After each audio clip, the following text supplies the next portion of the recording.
So I want to start off by mentioning this. Minnesota is often propped up in the news as the best state to raise a family. When evaluating health and safety, education, childcare, affordability, and socioeconomics, Minnesota often comes out on top. And Minneapolis has long been lauded as a miracle of affordability, opportunity, and wealth that's difficult to find elsewhere. But underneath all of these awards and accolades is a different view of Minnesota and Minneapolis, and one that's tied to our past of systemic racism and housing. While Minnesota is often number one in affordability, opportunity, and wealth, Minnesota and the Twin Cities have some of the largest equity gaps in the nation. Minnesota is one of the worst states in the country for educational achievement gaps across socioeconomic status and race and ethnicity. In terms of income inequality, the median Black family in the Twin Cities earns less than half of the median white family income. And in terms of housing, only 24% of Black households in Minnesota own their own home, compared with 77% of white households, one of the highest disparities in the nation. In Minneapolis, the Black homeownership rate is the lowest of any metro area in the US with more than 1 million residents. So why are these gaps so large and why are they so prevalent here? I'll be giving you a brief overview of the foundation of these disparities so that we can better understand the issues of racial housing segregation in Minneapolis, and so we can contextualize what you'll be hearing from our next presenters today. The word Minnesota is derived from the Dakota phrase, Minnesota Makoche, land where the waters reflect the clouds. The Dakota people have been very intimately connected to the region of Minnesota for a very long time, and Minnesota has been Dakota homeland for thousands of years. By 1858, the year that Minnesota became a state, almost all Indian lands in Minnesota had been ceded or reserved for future settlement. After the US-Dakota War of 1862, Congress had passed an act that annulled all treaties with the Dakota people. And a second bill provided for the removal of Dakota from their ancestral homelands, passed in 1863. The surviving Dakota were exiled from their homelands of Minnesota. They're exiled to the Dakotas, Montana, or as far as Manitoba. I don't have time here today to get into a full history of the settler colonial violence perpetrated against the Dakota, but the important takeaway is that from the beginning of our statehood, Minnesota has been complicit in the displacement of non-white populations for the benefit of white residents. And it's important to understand this history as we talk about Black displacement in the 20th century. It's easy for some to be dismissive of residential segregation because it's a common misconception that segregation happens naturally in urban areas. But racial housing segregation is not a natural phenomenon. Existing residential patterns are largely not the result of personal preference, but rather centuries of policies enacted by lawmakers on every level. It's imperative that we recognize that this inequitable spatial distribution of risk and resources lies largely along racial lines, and this is not by accident, but it's by design. And it's by design because of how we embed these racial biases into policies on housing, education, infrastructure, and health. Between 1908 and 1909, two Black families moved into a previously all-white neighborhood in the Prospect Park area of Minneapolis. The Prospect Park Neighborhood Improvement Association was outraged that two Black families had moved into their neighborhood and launched what the newspapers described as a race war. On October 21st, 1909, a party of 125 residents, including many of the city's leading business and professional men, marched to the Black families' homes to confront them. An ultimatum was read, stating that neighbors were willing to take any steps necessary to bring about their removal.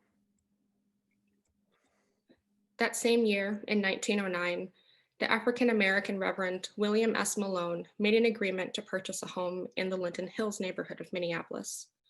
White homeowners pooled funds to buy the home and keep it from Malone. The same group then turned their attention to expelling an existing African-American resident. Neighborhood activists declared that they would not rest until they had expelled all other African-Americans who had made homes in the neighborhood. Black residents across the city faced violent campaigns aimed at displacing them, while white residents adopted new legal strategies to keep their neighborhoods white. In 1910, 13 Black residents lived in Linden Hills, and by 1940, there were none. In Minneapolis, the first racially restrictive deed appeared in 1910, just 1 year after the events in Prospect Park and Linden Hills. When this first racially restrictive deed was written, Minneapolis was not particularly segregated, but covenants changed the landscape of the city. So what are racial covenants? They're legal clauses, a couple of lines of text that were embedded into property deeds, and their purpose was to bar people who were not white from buying or even occupying property. This is an example of an early racial covenant in Minneapolis. It reads, "The premises hereby conveyed shall not at any time be conveyed, mortgaged, or leased to any persons of Chinese, Japanese, Moorish, Turkish, Negro, Mongolian, or African blood or descent." As racially restrictive deeds spread across the city and across the county, African Americans were pushed into a few small areas of the city. And even as the number of Black residents continued to climb, ever larger swaths of the city became entirely white. And this laid the groundwork for our contemporary patterns of residential segregation. Though many covenants named a laundry list of, quote, objectionable people, research reveals that racial restrictions on deeds were crafted mainly to exclude African Americans. Most of the deeds seem to reflect the prevailing white opinion, which held that African Americans were particularly undesirable neighbors. In 1953, the Minnesota legislature prohibited racial restrictions in warranty deeds. And by 1968, the Fair Housing Act passed by US Congress made covenants illegal. But their legacy lives on. Today in Minneapolis, areas blanketed in racial covenants still today remain mostly white. Another way that segregation was enforced in American cities was through zoning. Single-family zoning became a proxy for race and class segregation. In the first decades of the 20th century, cities had pushed zoning regulations that included racial restrictions. Zoning had, from the outset, a racialist foundation and a racial intent. Government policies to create all-white neighborhoods began at the local level. It was believed that establishing districts for people of color to live in eased racial conflict. And it was promoted that zoning based on race was essential in the interest of the public peace. In 1917, a Supreme Court ruling declared that race-based zoning was unconstitutional, but this did not stop zoning from acting as a tool of segregation. Because race-based zoning was declared unconstitutional, it was impossible to find an appropriate legal formula for segregation, so zoning masqueraded as an economic measure. In 1921, a National Advisory Committee on Zoning developed a manual explaining why every municipality should develop a zoning ordinance. This advisory committee was composed of outspoken segregationists. Although their manual did not explicitly direct cities to zone based on race, their speeches and writings demonstrated that race was one basis for their zoning policy. These committee members and city planners across the nation believed that zoning rules that made no open reference to race would be legally sustainable, and they were right. Single-family zoning produced racially segregated neighborhoods without explicit race-based ordinances. In fact, the city of Minneapolis did not have single-family zoning until after the Minnesota State Legislature declared racial covenants to be illegal. Knowing that people of color were unlikely to be afforded single-family homeownership, it ensured that single-family zoned areas would remain white. In the 1930s, in response to the Great Depression, the New Deal was enacted by President Roosevelt. The Federal Housing Administration, as part of the New Deal, sought to restore the housing market after the Great Depression by incentivizing homeownership and introducing the mortgage lending system we still use today. The Homeowners Loan Act of 1933 was one of the most successful policies emanating from the first 100 days of the New Deal. It expanded homeownership in the post-World War II era from under 50% to almost 70% of American families. But these federally backed mortgages overwhelmingly benefited white people. Federal officials, politicians, bankers, and realtors conspired to keep people of color from getting credit to buy homes. They promoted their racial bias in textbooks, journals, and conferences. Believing that African Americans were poor credit risks and a threat to property values, they worked to keep neighborhoods entirely white. In the 1930s, as part of this New Deal, racial residential segregation was reinforced by institutionalizing discriminatory lending and government-backed mortgages. Beginning in 1934, residential security maps in 239 cities helped the government decide which neighborhoods would make secure investments and which neighborhoods should be off limits for issuing federally backed mortgages. And this practice is often known today as redlining. These maps were color-coded according to these guidelines. Green was, quote, best, blue, quote, still desirable, yellow for, quote, definitely declining, and red for, quote, hazardous. The Federal Housing Administration Underwriting Manual from 1936 made evaluation criteria clear. If a neighborhood is to retain stability, it is necessary that properties shall continue to be occupied by the same social and racial classes. The vast majority of areas redlined or marked hazardous were inhabited by people of color. If an area was redlined, it was seen as off limits for issuing federally backed mortgages, ensuring that homeownership would be difficult to achieve in these neighborhoods. So why do these policies of the past matter?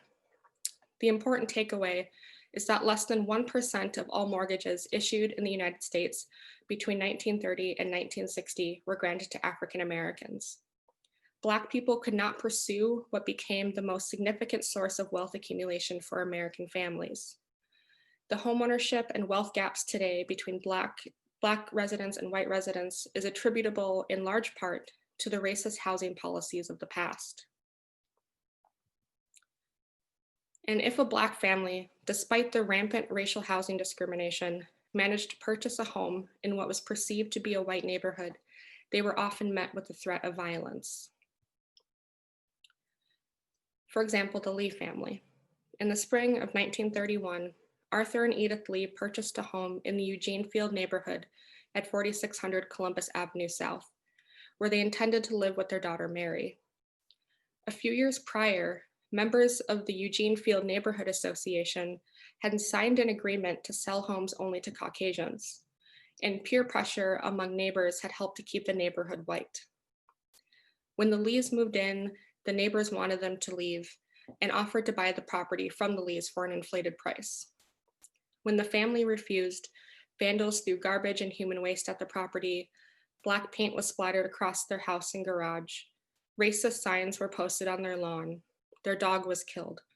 People began walking by the Lee house in the evenings, yelling taunts and racial slurs. On July 11th, around 150 people gathered on the lawn to protest. 5 days later, the crowd had grown to over 4,000. Some came from as far away as Hibbing to participate in what newspapers described as a mob and a Minneapolis riot. Crowd members threatened violence, ready to storm the home. Members of the crowd could be heard shouting, "Let's rush the door," and "Let's drag them out." The Lee family defenders helped guard the house around the clock during the week of riots, and their daughter Mary had to be escorted to school. The family slept in the basement. On July 20th, 1931, newspapers published a statement proclaiming that the Lees did not intend to leave their home. The mob demonstrations eventually died out. The Lee family stayed in their Columbus Avenue home until late 1932 and relocated to a nearby neighborhood that was better integrated. In 1961, Belvin and Betty Norris moved into 4853 Oakland Avenue South, just a few blocks from the Lee house. Like the Lees, they had struggled to find someone willing to sell them a home in their neighborhood, only 30 years later. The 4800 block of Oakland Avenue was not restricted by covenants, but it was ringed by blocks that were blanketed with racial restrictions. And residents were distressed by the new homeowners.